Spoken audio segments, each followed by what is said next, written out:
வணக்கம் நண்பர்களே. போன வாரம் நம்மளோட லைவ் இங்கிலீஷ் ஸ்பீக்கிங் ப்ராக்டிஸ் செஷனில் சிம்பிள் ஃபியூச்சர் டென்சஸை பற்றி டிஸ்கஸ் பண்ணியிருந்தோம்.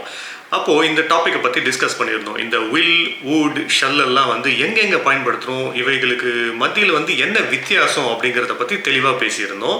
அந்த டிஸ்கஷனில் பார்ட்டிசிபேட் பண்ண முடியாதவங்களுக்கு மற்றும் நம்மளோட லைவ் செஷன் வீடியோ 1 ஹவர்ன்றதுனால அதை ஃபுல்லாக பார்க்குறதுக்கான வாய்ப்பு கிடைக்காதவங்களுக்காக இந்த போர்ஷன் பற்றி மட்டும் ஒரு சின்ன வீடியோ கிளிப் பண்ணி பதிவேற்றம் பண்ணால் அவங்களுக்கு பயனுள்ளதாக இருக்கும்னு நினச்சி இதை ரெக்கார்ட் பண்ணேன். So let me show you the slide deck which I have presented during our past live discussion. இந்த ப்ரெசன்டேஷன் டாக்குமெண்ட் நம்ம கூகுள் டிரைவ்லையும் அப்லோட் பண்ணுறேன். நீங்கள் எப்போ வேணாலும் உங்களோட ரெஃபரன்ஸ்க்காக டவுன்லோட் பண்ணிக்கலாம். So let's just take a look at the quick introduction about what I'm going to talk today. The words will, would and shall are modal verbs and each has distinct uses in English. அதாவது இது மூணுமே ஒரே மாதிரி இருந்தாலும் will, would, shall இதெல்லாம், ஆனால் இது எங்கெங்கே பயன்படுத்தணும் அப்படின்னு ஒரு சின்ன வித்தியாசம் இருக்குது. ஸோ டிஸ்டிங்க்ட் அப்படின்னா வெவ்வேறுபட்ட, டிஃப்ரெண்ட், யூனிக் அப்படின்னு சொல்லலாம். வில் அப்படிங்கிறது நம்ம யூஸ்வலாக சிம்பிள் ப்ரெசென்ட்டில் பயன்படுத்துவோம் இல்லையா. It has a very common purpose. நம்ம எல்லாருமே எப்பயோ ஒரு சந்தர்ப்பத்தில் இதை பயன்படுத்தியிருப்போம். So it doesn't require much introduction or we don't have to talk much about that word. Let's just run through it quickly. Usage expresses certainly intention or a future action. அதாவது நாம் செய்ய போகிற விஷயம் எதிர்காலத்தில், நாளைக்காக இருக்கலாம், அடுத்த வாரமாக இருக்கலாம், அடுத்த வருஷமாக கூட இருக்கலாம். ஒரு செயலை செய்ய போகிறோம்னா இந்த வில் பயன்படுத்தி சொல்லுவோம். For example, I will go for a walk, I will eat in a restaurant tomorrow, I will work next week. இந்த மாதிரி நம்ம அடுத்து எதிர்காலத்தில் செய்ய போகிற விஷயங்களுக்கு சிம்பிளான சென்டென்சஸில் இந்த வில்லை பயன்படுத்துவோம். Let's take look at more examples. Future tense, to talk about something that's going to happen, which is what I've said now. Example, I will visit my grandmother tomorrow. இது ஒரு காமனான உதாரணம். அடுத்து promises or commitments, அதாவது நான் ஒரு promise பண்ணுறேன், இதை கண்டிப்பாக செய்வேன், இல்லை கமிட் பண்ணுறேன்னும் போது அந்த இடத்துலையும் இதை பயன்படுத்தலாம். I will help you with your homework. உன்னோட வீட்டு பாடத்துக்கு நான் உதவி செய்வேன் அப்படிங்கிறது ஒரு ப்ராமிஸ் பண்ணுறது இல்லையா, அப்போவும் இதை பயன்படுத்தலாம். ப்ரெடிக்ஷன்ஸ், அதாவது கணித்தல், ஒரு விஷயத்தை கணிப்பது நாம் முன்கூட்டியே. It will rain this evening, இன்று மாலை மழை பெய்யும் அப்படின்னு ஒரு நம்பிக்கையாக இருக்கலாம், இல்லை ஒரு ப்ரெடிக்ஷனாக இருக்கலாம், அசம்ஷனாக இருக்கலாம். இந்த விஷயத்துலையும் நம்ம வில்ல பயன்படுத்தலாம்.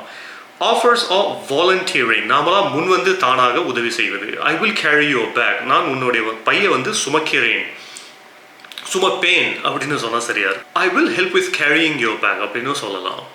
அடுத்து வுட் அப்படின்னா என்னென்னு பார்ப்போம். வுட் என்பது வேற ஒன்றுமே இல்லை, வில்லோட பாஸ்ட்.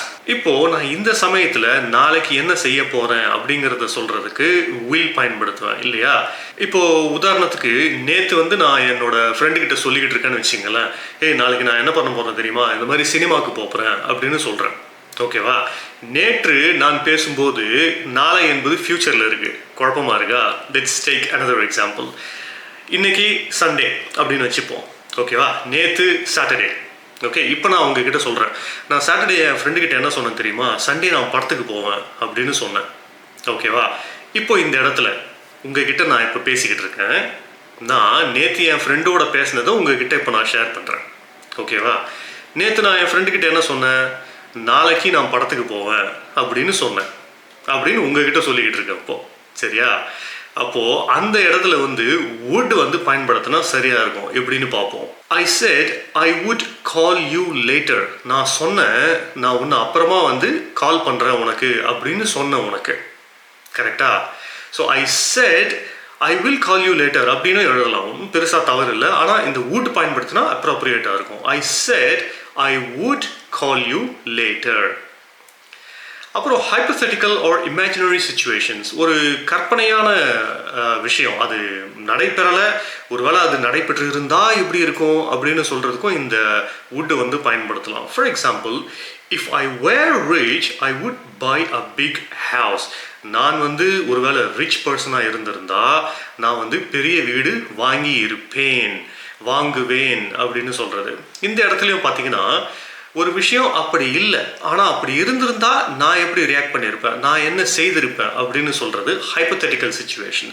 இதை பற்றி போன லைவ் செஷனில் பெரிய டிஸ்கஷன் ஒன்று பண்ணோம். இங்கே ஐ வேர் ஏன் வருது, ஐ வாஸ் தானே வரும் பாஸ்ட்டுக்கு அப்படின்னு சொல்லிட்டு அதை பற்றி நம்ம இங்கே திருப்பி பேசினா இன்னும் கொஞ்சம் டைம் தான் எடுக்கும். So if you still want to learn about that, please check out that live session video. We've covered about this specific topic in a very detailed way. Now coming back to this topic, if I were you, I would have done that.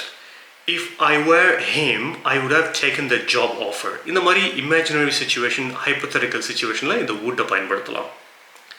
அடுத்து politeness in requests or offers, அதாவது பணிவாக ஒருத்தர்கிட்ட கேட்பதோ இல்லை ஒரு விஷயத்தை தருவதோ வந்து இந்த would வந்து பயன்படுத்துகிறதுக்கு ஏதுவாக இருக்கும். Would you like some coffee? Would you like some tea? Would you take your seat? இந்த மாதிரி பொலைட்டாக கேட்குற விஷயங்களுக்கு இந்த would பயன்படுத்தலாம். Repeated actions in the past, கடந்த காலத்தில் ஒரு நிகழ்வு வந்து அடிக்கடி ரெகுலராக நடக்கிற விஷயமா இருந்தாலும் இந்த would பயன்படுத்தலாம். When I was a child, I would play in the park every evening. எனக்கு வந்து சிறு வயதில் இருக்கும்போது நான் வந்து பார்க்குக்கு போய் தினமும் விளையாடுவேன்.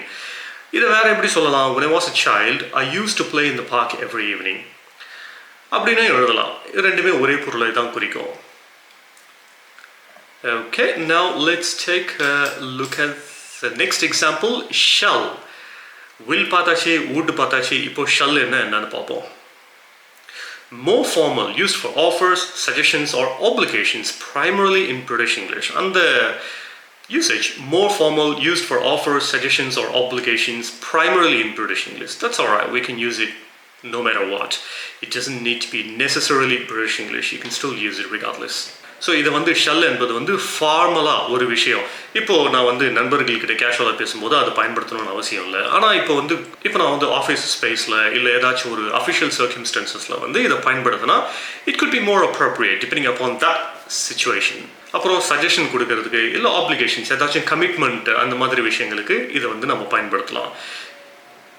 Future action, similar to will but less common in modern English, often used with I or we.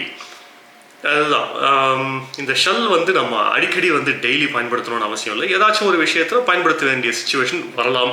Email எழுதும்போது இல்லை வந்து ஒரு ஆஃபீஸ் ப்ரெசன்டேஷன் பண்ணும்போது எந்த மாதிரி விஷயங்கள் அப்படின்னு பார்ப்போம். ஐ ஷல் அரைவ் அட் 6 PM. இப்போது I will arrive at 6 PM அப்படின்னா வந்து நான் 6 மணிக்கு வருவேன் அப்படின்னு சிம்பிளாக சொல்கிறது. இப்போது I shall be there by 6 PM அப்படின்றது கொஞ்சம் ஃபார்மலாக நான் அங்கே 6 மணிக்கு இருப்பேன் அப்படின்னு வந்து ஒரு கமிட்மெண்ட் கொடுக்கறது. Suggestions or offers. Shall we go to the park? இப்போ we will go to the park அப்படின்னா வந்து நாம் பார்க்குக்கு செல்வோம் அப்படின்னு சொல்கிறதா பொருளாகும். இப்போ shall we go to the parkனா அடுத்தவங்களோட ஒப்பீனியனை கேட்கறது இல்லை அடுத்தவங்களோட சஜஷனை கேட்கறதுக்கு நாம் பார்க்குக்கு போகலாமா அப்படின்னு சொல்லிட்டு நான் முடிவு எடுத்துட்டு உங்களுக்கு இன்ஃபர்மேஷன் மட்டும் கொடுக்கல, உங்களோட சஜஷனாக நான் கேட்குறேன், உங்களோட கருத்து என்ன அப்படின்னு கேட்கறதுக்காக இதை பயன்படுத்தலாம். Legal or contractual application. Example, the company shall deliver the product within 30 days. இங்கே வந்து லீகல் அல்லது கான்ட்ராக்சுவல் ஆப்ளிகேஷன். லீகலாக நீங்கள் வந்து ஒரு கமிட் பண்ணியிருப்பீங்க, இந்த ப்ராடக்ட் வந்து நான் 30 நாளில் டெலிவர் பண்ணுறேன் உங்கள் கிளைண்ட்டுக்கு அப்படின்னு சொல்லிட்டு அந்த இடத்துல நீங்கள் ப்ராமிஸ் பண்ணதை வந்து எக்ஸ்பிளைன் பண்ணுறதுக்கு the company shall deliver the product within 30 days அப்படின்னு வந்து கொஞ்சம் ஃபார்மலாக சொல்லலாம் அந்த ஸ்டேட்மெண்ட்டை. So these are the key differences between will, would and shall. மற்றபடி இந்த should அப்படிங்கிறது நம்ம கட்டாயத்துக்கா must அப்படிங்கிற வார்த்தைக்கா ஈக்குவலண்ட்டாக வந்து பயன்படுத்துவோம். ஸோ இது மூணுத்துக்கும் உள்ள வித்தியாசம் இதுதான். இதில் ஏதாச்சும் சந்தேகம் இருந்தால் கமெண்ட்டில் தெரிவிங்க. I'll be happy to assist you further. Thanks for watching. All the best.